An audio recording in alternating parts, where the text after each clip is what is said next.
Well, when you have your high school roommate file a brief in Colorado appellate court, like Donald Trump just did, claiming that George Washington, the father of our country, would have pardoned disgraced, convicted election clerk Tina Peters of Mesa, Colorado, who allowed non-election officials to break into election equipment during the 2020 election because she had a sneaking suspicion brought on by Trump derangement syndrome that the election was fraudulent and Dominion Voting Systems was in on it, now serving 9 years in prison, state conviction in Colorado. Donald Trump got it in his head by his former high school roommate in military academy, a guy named Peter Ticketon, who practices some sort of law in Florida, who's pushing about 90 years old. They all got together and said, you do a pardon of Tina Peters in the beginning of December, even though she got convicted of state law crimes. I'll then use that to argue that George Washington, based on the Whiskey Rebellion, would have pardoned her as well. I'll file a brief. Here's more of the strategy, folks. I'll file a brief, Don, on behalf of Tina Peters. I won't cite any case law because I don't have any. I won't cite to the factual record because there are no facts. I'll misstate actual events involving Dominion Voting Systems, accusing them and defaming them again. Remember, they already got an $750 million defamation payment from Fox News, but I'll do it again in a filing. And then you go on a social media rant against the Colorado democratically appointed governor, calling him and the local DA, who's a Republican, a scumbag to celebrate New Year's. All right, we got our plan. That's the plan. Let me break it down for you here on MeidasTouch about the sordid tale of Tina Peters, best buddy of Mike Lindell, who went on the lam and hid after she was accused of breaking into voting equipment and letting MAGA in to take a look. That's why she's serving 9 years in prison. I mean, even the state court judge, who I'll play you a clip from, was like, you're more interested in being a podcaster, no crime in that, and being on social media right-wing conspiracy theories than showing any contrition or any forgiveness or asking for forgiveness related to your crimes. You don't think you committed a crime. That's another reason you're going to jail for a long time. But Donald Trump has lost his mind. And when he's got these, I mean, the crazier, this is like a continuum. It's like a graph. The crazier Donald Trump's legal theories are, he starts running out of lawyers to even take those cases. He turns to, this is the tell, he turns to Peter Ticketon. And wait till I show you a clip of Peter Ticketon. You're on MeidasTouch. Help us build the Legal AF Substack, where this is where independent journalists now live, just to protect ourselves from being crushed by the Trump administration and their crazies. Become a paid member. I'm running a sale through the end of tomorrow. 30% off Legal AF Substack. I'll give you a copy of the new filing by Donald Trump's lawyers on behalf of Tina Peters, if you join. Okay, let's get to it. I see a couple of moving pieces that I instantly put together when I see who signed the filing in the Colorado Appellate Court. December 5th, Donald Trump tries to pardons Tina Peters with some weird language referencing election integrity.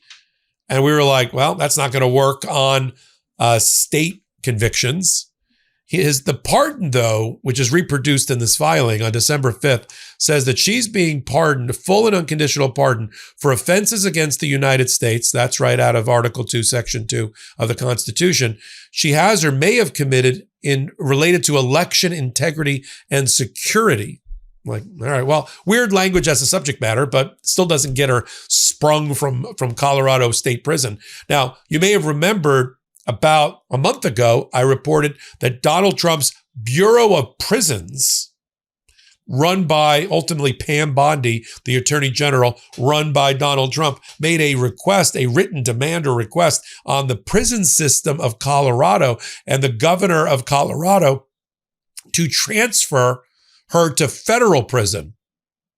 And their answer was, no, thank you. We're not doing that. You know what would have happened? Federal prison. Then he puts her in some sort of a low minimum security, Hollywood style a prison setup like Ghislaine Maxwell got, and then, she's 73 and she got COVID. We got to let her out. Yeah, we're not doing that. She's serving her full term. So that happened. So Donald Trump gets frustrated. That doesn't work. Then he issues the pardon. And then he starts calling everybody affiliated with Colorado, including its citizens who are going to vote at the midterms, scumbags and depraved and whatever, because they won't bend the knee to him. And they won't allow him to expand constitutional interpretation. Here's a clip of Donald Trump. The governor of Colorado is a weak and pathetic man who was run by Tren de Aragua. The criminals from Venezuela took over sections of Colorado, and he was afraid to do anything. But he puts Tina in jail for 9 years because she caught people cheating. And when she walked over and got involved in it, they said she was cheating. She wasn't cheating. Governor Polis has previously addressed the president regarding the Tina Peters case. Tina Peters was convicted by a jury of her peers, Governor Polis said, prosecuted by a Republican district attorney and found guilty of violating Colorado state laws, including criminal impersonation. No president has jurisdiction over state law nor the power to pardon a person for state convictions. A Colorado jury convicted Peters last year for giving supporters of President Trump unauthorized access to a voting machine. After the 2020 election, the former Mesa County clerk is doing time on those state charges. As widely understood, the presidential pardon only applies to federal crimes. Now, Tina Peters, she's a doozy. All right. Before I get to the reading of the George Washington Whiskey Rebellion analysis by Peter Ticketon, let me show you Tina Peters right before she was sentenced, trying to defend herself. Let's play the clip. I mean, they haven't followed the law. So it's hard to predict what they'll do. I am a big threat to them. Until they either kill me or put me in prison, I'm going to keep speaking out about the injustice. Peters was convicted yesterday of 4 felonies and 3 misdemeanors after allowing an unauthorized person to get into Mesa County's voting systems. Now, subsequently, she got sentenced. And she got sentenced by a judge who was not too pleased with how she'd been operating and how she failed to show contrition or any remorse for the crime she committed because she doesn't think she committed a crime. Here's the judge sentencing her. At the end of the day, you cared about the jets, the podcast, and the people finding overview. You have no qualms with violating the court's orders because you're innocent, because you didn't do anything wrong. You were just doing your job. You have no problem trying to kick an officer. Your explanation about what happened is preposterous. It's on video. You have no problem lying to officers. It's happened multiple times. They're recorded conversations. It's just more lies. No objective person believes them. At the end of the day, you cared about the jets, the podcasts, and the people finding overview. You abdicated your position as a servant to the Constitution, and you chose you over all else. Yes, you are a charlatan, and you cannot help but lie as easy it is for you to breathe. You betrayed your oath for no one other than you. And this is what makes Ms. Peters such a danger to our community. It's the position she held that has provided her the pulpit from which she can preach these lies, the undermining of our democratic process. Now, I get this brief, an urgent, not even emergency, urgent motion to determine whether this court has jurisdiction to adjudicate the appeal. So there's an appeal going on. Then he files an urgent motion claiming that the pardon, follow this now, the pardon has divested the appellate court of jurisdiction and power over the case. Yet in the same breath, he wants this appellate court, presumably without jurisdiction or authority or power, to spring her from jail. That's how he concludes. Listen to this conclusion before you even get to the analysis of. And then I said, who wrote this? Oh, Peter Ticketon. The Ticketon Law Group in Deerfield Beach, Florida. I think he does, he gets people out of speeding tickets. I'm not kidding. It says that this court should, page 27, this court should enter an order indicating that it lost jurisdiction if it lost jurisdiction, it doesn't do any ands, Peter. And finding that the pardon that was issued on December 5 was effective and vitiated the convictions against Tina Peters. And she should be released from custody. Well, which is it? The court has jurisdiction or it doesn't have jurisdiction? It can't be both. If you wonder where the muddled mind is coming from, let me show you a clip of Peter Ticketon defending to Steve Bannon his unique theory. Let's play the clip. Has that ever been adjudicated at the Supreme Court? Your theory of this case, that he can actually pardon at the state level, has that ever been adjudicated at the Supreme Court? It's never been adjudicated anywhere. It's never been a court action on any level. Peter, I just want to, because you're a close friend, I just want to make sure. Step one is the president to pardon Tina Peters, right? To give her a pardon. That is the thing that sets everything else in motion. Right. Then we give that to the Department of Corrections and say, release her immediately. They say either yes or they say no. They say yes. Well, we don't have a problem anymore. They say no. Then I jump into federal court and I basically get an order from the judge that says release him. Or the judge says, I don't think so. Hang on. You don't go to the Bureau of Prisons. You go to the Department of Corrections in Colorado, and you've got a pardon letter from the President of these United States, the Chief Magistrate, and the Chief Law Enforcement Officer. You present it to the Department of Corrections and Governor Polis. And they either release her or they say, Ticton, that pardon doesn't mean anything here in Colorado because we're a state. That's a federal pardon. Then what? Then I jump into court and then I ask a judge and the judge says yay or nay. And then no matter what the judge says, we go to the Court of Appeals. And no matter what the Court of Appeals says, it's going to be in the lap of the Supreme Court of the United States. Because whoever loses, if Colorado loses, they'll go. If you lose, you'll go. So it's got to go all the way up to the Supreme Court, correct? It's got to go all the way. And there we've got a majority that are fundamentalists. There we have a majority that is going to say, well, what were the founders thinking when they were thinking about the United States, that he has the pardon power? But there's also other logical things that don't make any sense if he doesn't have the power to pardon state offenses, especially when they have to do with federal law. Okay. On a federal election. That's where we have more of an edge than just the logic of our argument, although the logic of our argument is really not refutable. Pretty compelling. All right, let's get down to the brief. Let me tell you, I've seen a lot of briefs in my day. I've written a lot of briefs in my day, hundreds of them. It's 27 pages. This thing has almost no case law cited. You know, judges are funny that way. They like to see precedent. They like to see case law. This is how our system works. Our system of stare decisis. We like to see case law. And almost zero references to the facts. This is an appellate motion. There's no record citation, we call it in the appellate world, like something that the court below, the trial court below, there was a trial court, developed. No, that would get in the way of lying to the court. Never let facts get in the way of lying, okay? So they just avoid the facts. And of course, Ticketon, though, he can't help himself because he's got to send this brief over to Donald Trump, right? His buddy, his high school roommate in military academy, back when they were 18. And so he's got to be an election denier. So he's got to be an election denier in the brief itself. Then he becomes a Civil War historian. I'm not making this up. Talks about the casualties during the Civil War and then gets to George Washington and the Whiskey Rebellion. All right, so let's get down to it.